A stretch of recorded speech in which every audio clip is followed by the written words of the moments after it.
година.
Аз в книгата си бях записал, че ако иска човек да почувства жребичко, трябва да има очи на художник, душа на поет и сърце на алпинист, защото терена си е такъв.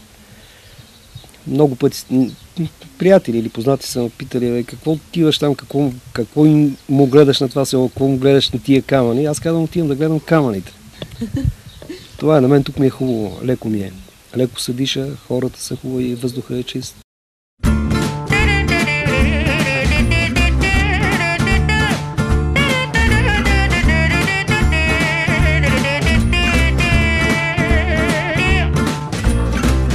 Donnez-moi une suite au Ritz, je n'en veux pas. Des bijoux de chez Chanel, je n'en veux pas. Donnez-moi une limousine, j'en ferai quoi? Offrez-moi du personnel, j'en ferai quoi?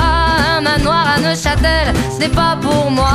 Offrez-moi la tour Eiffel, j'en ferai quoi?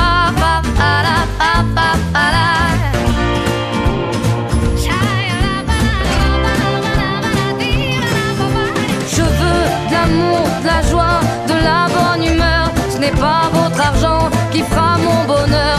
Moi je veux crever la main sur le cœur. Allons ensemble découvrir ma liberté. Oubliez donc tous vos clichés. Bienvenue dans ma réalité.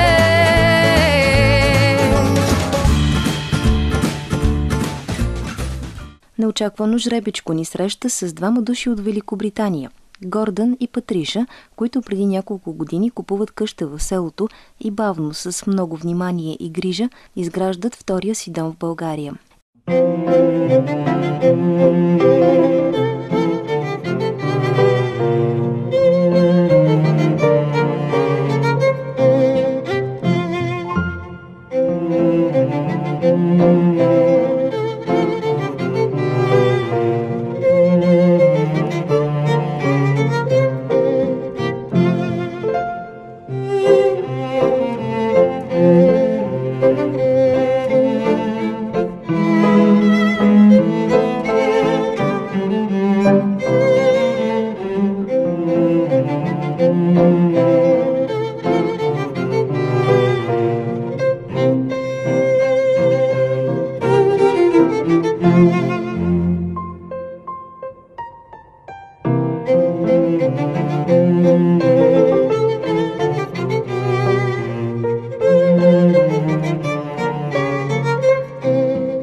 изключително гостоприемно ни събират на една маса всички Сиси и Жиро.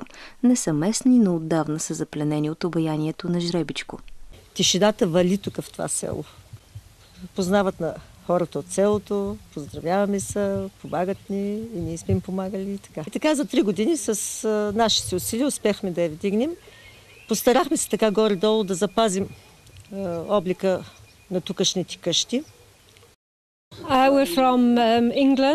Ние сме от Великобритания. По време на наша ваканция в България обикаляхме планините тук и търсихме място, където да си закупим къща. Дойдохме и в Родопите и преди 6 години купихме къща на това тихо място. Много харесваме селото. Видяхме много градове и села, но предпочетохме Жребичко. Тук ни плени красивата природа и тишината. Преди да дойдем в България, търсихме място във Франция, но там е прекалено скъпо. Затова решихме да дойдем на почивка тук и да потърсим подходящо за нас място. Много е важно според нас да се запази стария стил и архитектура.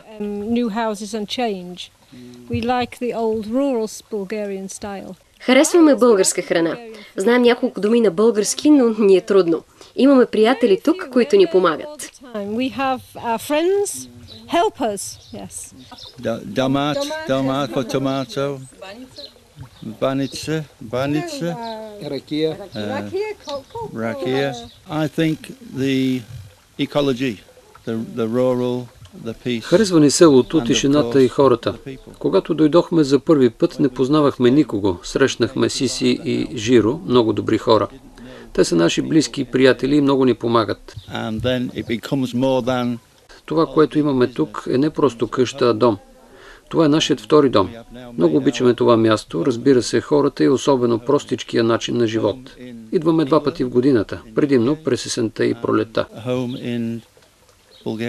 След като намерихме приятели, време е да се запътим към едно от най-високите места в Жребичко, където се намира 140-годишния параклис Свети Илия. Там през лятото се организира и селския събор на Илинден. Пътеките, водещи към Свети Илия, са покрити с скални плочи, а някои са дело на бай Васил, разказва Димитър Дънеков. В момента пътуваме по пътечката, която аз за себе си наричам магистралата на Васил, защото е направена от един местен чудак, Васил Тошев. Безвъзмездно, без никакви такива видими мотиви. Борил се с скалите, само с кирка, с лост, с чук и е правил пътечка, която... Също като хайтовския герой от разказа Пътеки. Точно като хайтовския герой, даже може би и малко повече, защото неговата е през много трудна местност. Единственият мотив според него е да си прекарва количката с ягоди, има нивичка с ягоди по-нагоре. Но труда, който е вложен, е невероятен. Според мен, ако всички китайци са направили по толкова за китайската стена, тя ще да е 2 пъти по-голяма.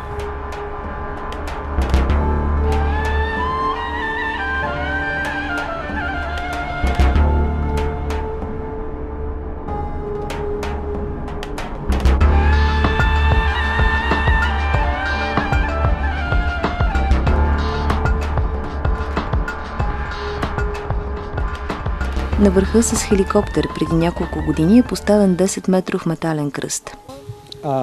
Мястото, на което сме, то си е хълм, който е един от височките хълмове, Свети Илия, наречен е на името на светеца, който е покровител на селото.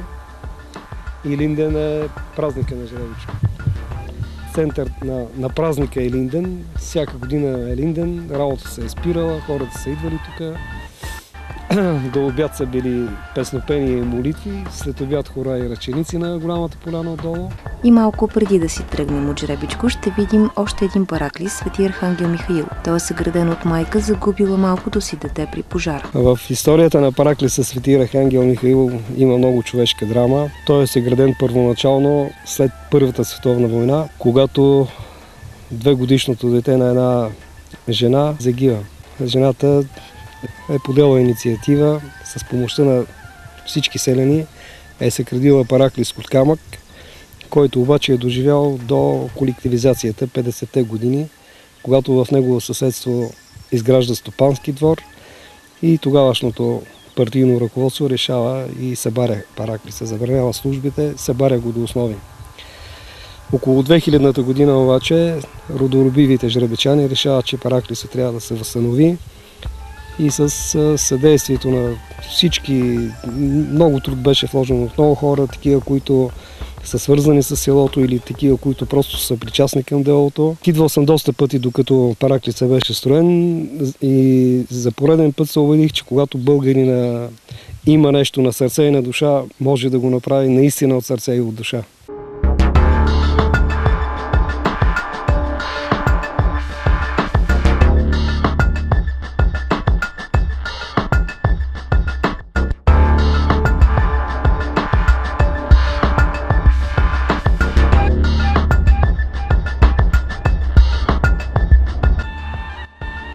Закътаното селце с богато обаяние привлича и заради своите гледки, и заради старите си къщи, и заради милите хора, които срещнахме тук. Всеки спечелил си някой весел прякор на времето, като Колю Джаза и Весел Гого. Другото, което прави впечатление тук е, че всяко поколение оставя своя знак.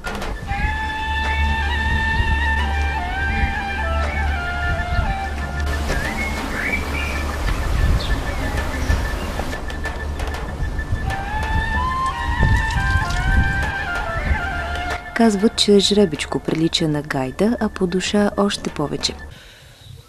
Тъжното е срутването на старите къщи. Хубавото е, че все пак изникват и нови.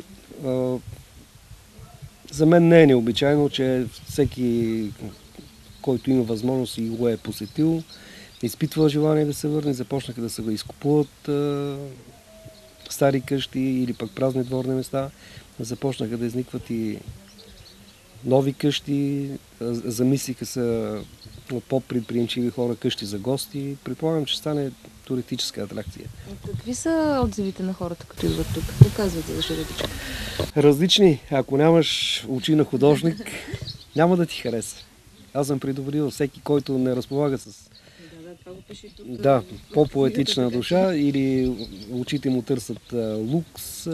Така с всички села, според мен, не само с жребичка. Няма да му хареса. Обаче хора, които търсят природа, чист въздух, спокойствие и малко по-особена природна красота, го харесват и завръщат тук.